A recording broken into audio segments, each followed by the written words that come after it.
Olá pessoal, sejam muito bem-vindos ao meu canal. Thiago Serafim falando aqui, o host e o responsável por isso acontecer. Café na mão, porque hoje eu tenho um vídeo diferente por aqui. Esse vídeo vai tanto pro meu canal do YouTube quanto lá pro podcast Clube do LCA, no qual eu sou o host. E foi justamente o Clube do LCA que me trouxe esse conteúdo que eu vou trazer para vocês. Por quê?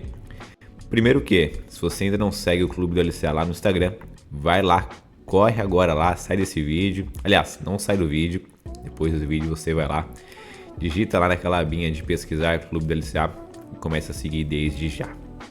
O Clube do LCA é um hub de informações, tanto para pacientes, atletas, quanto para profissionais da prevenção ao retorno ao esporte. E também é um hub recentemente criado para reabilitação via online,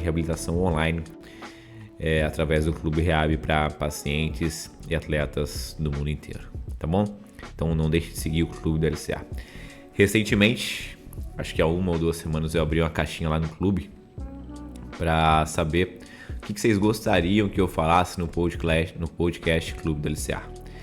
E eu resolvi selecionar as 6 primeiras perguntas, 6 primeiros assuntos que vocês me deram como sugestões. E tô aqui para falar sobre isso.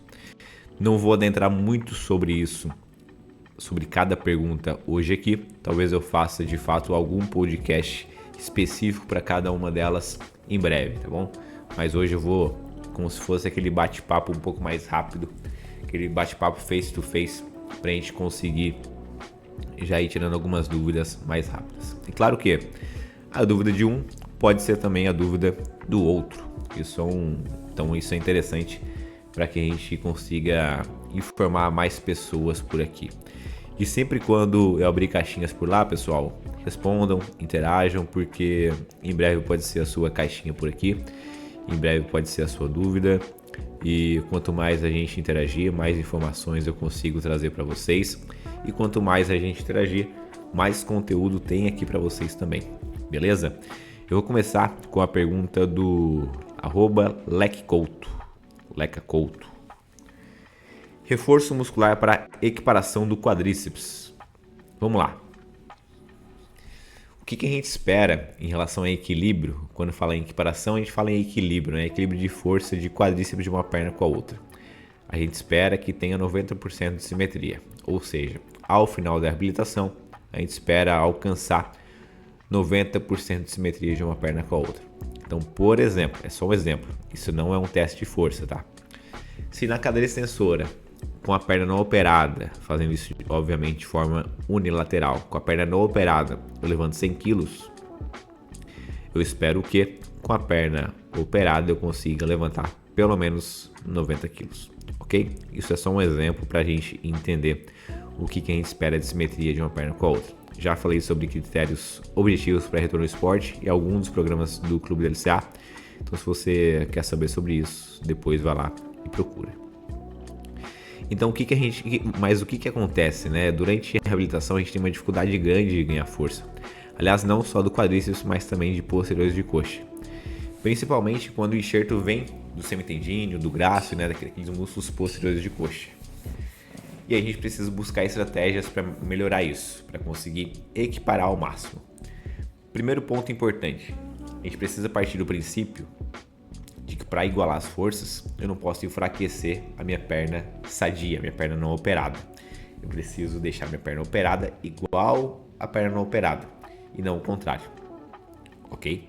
Então, durante o tratamento, eu não posso parar de fortalecer minha perna não operada. Outro ponto importante, como que eu gosto de fazer isso? Aumentando o volume com intensidade relativa. O que eu quero dizer com isso? Vou considerar aqui um paciente a partir do 3º mês, onde a gente já consegue fazer praticamente todos os exercícios com ele, tanto em cadeia cinética fechada quanto em cadeia cinética aberta. Então vamos considerar uma cadeira extensora. Se na academia o meu atleta consegue levantar na perna não operada 5 placas para 8 repetições, e na minha perna operada ele consegue para 8 repetições levantar uma placa, eu não posso fazer com que a minha perna operada levante uma placa só e faça o mesmo volume do outro lado com intensidade não relativa. O que quer dizer com intensidade não relativa? A gente vai estar subtreinando, a gente vai estar subestimando a intensidade do lado não operado. Então, o lado não operado vai treinando com intensidade normal. O que eu vou buscar? Eu vou buscar a intensidade relativa, o mesmo número de repetições do que o lado não operado. E aí, eu vou fazer o seguinte, eu gosto de aumentar o volume relativo. Então, se na minha perna não operada eu faço 3 repetições para 80% da máxima, bom, a partir disso, se eu faço 3 séries, por exemplo, de 8 repetições para 80%, 90% da máxima, eu vou fazer isso também na minha perna operada. Porém, eu vou aumentar o volume. Eu vou fazer 5, às vezes 6 séries nesse paciente, no lado operado. Então, eu faço geralmente, num volume semanal acumulado, algo em torno de 6 a 8 séries a mais do lado operado. E claro que isso vai reduzindo à medida que ele vai equiparando mais as forças, tá bom? É assim que eu gosto de fazer. Mantém a intensidade relativa para os dois lados, porém o volume maior do lado operado. Outras estratégias interessantes. Às vezes ele tem dor para fortalecer o lado operado. Treino por oclusão vascular, exercícios com predomínio excêntrico são estratégias que gosto de utilizar, exercícios isométricos também, tá bom? São formas da gente conseguir modificar um pouco esses estímulos de treino, mas mantendo ainda uma intensidade muito boa. Segunda pergunta, pergunta do Yuri Mesquita, atletas de MMA que retornaram ao alto nível após a lesão. Yuri, cara, pela sua foto, acho que você é um atleta de MMA.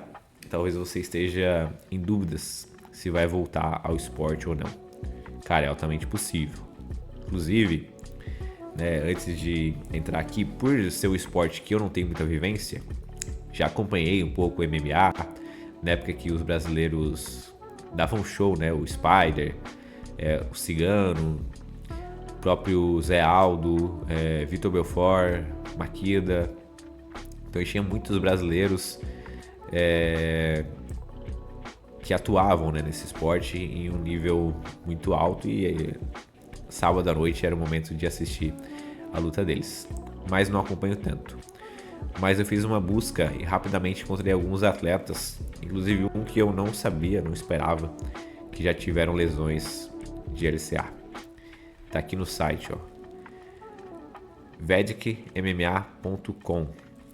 5 atletas que já romperam o LCA. Dominic Cruz, já ouvi falar desse atleta e parece que é uma das lesões mais famosas do esporte. Gegard Mousasi, não conheço. Aí um atleta agora que me surpreendeu. Conor McGregor, teve uma lesão em 2013 e a gente não precisa nem falar quem é. George St. Pierre, outro atleta. E uma atleta do sexo feminino, Ronda Rousey. Então a gente tem sim atletas que voltam ao alto nível. Claro que estou falando de o mais alto nível do esporte, mas é totalmente viável desde que faça uma reabilitação bem feita. A gente tem casos e casos, não dá pra gente generalizar tudo, mas via de regra, a reabilitação bem feita, a união, tá? Engajamento do paciente ou do atleta é um tripé. Engajamento, então dedicação, boa cirurgia bem feita e reabilitação de qualidade. Esse tripé é o tripé para o sucesso do retorno ao esporte. Pergunta do Anderson M99. O inchaço após 6 meses de cirurgia é normal? Pergunto eu para vocês, tá? Vocês acham que um joelho 6 meses depois de uma cirurgia é normal ficar inchado? Reflitam enquanto eu tomo meu café aqui.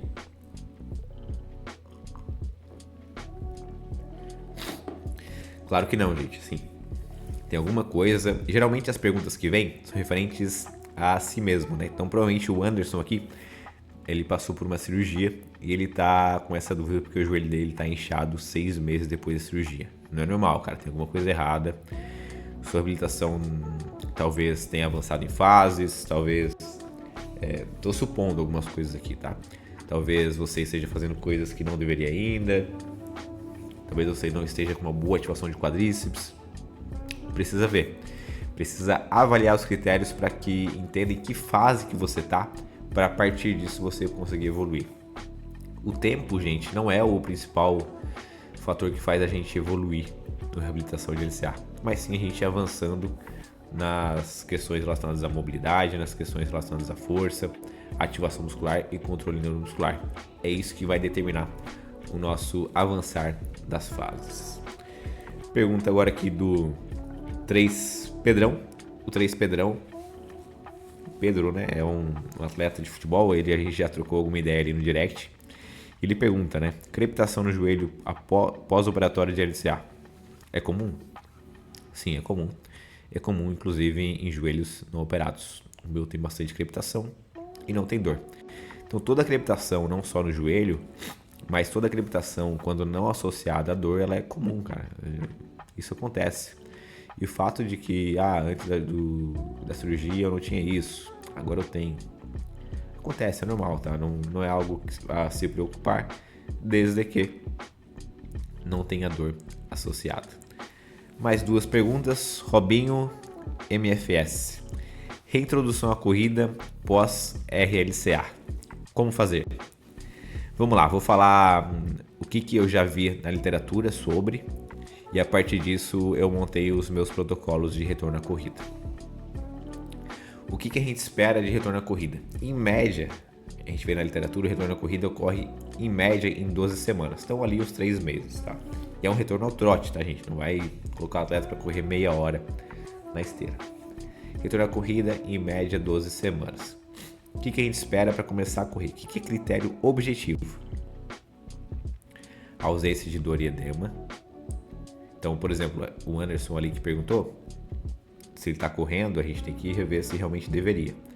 Ausência de dor e edema, boa amplitude de movimento, principalmente extensão do joelho, tá? Extensão completa, boa ativação de quadríceps, sem claudicação, sem andar e caminhar com aquele andar que manca, sabe? Claudicação é mancar, sem mancar, e simetria de força de uma perna com a outra de pelo menos 60% a 70%.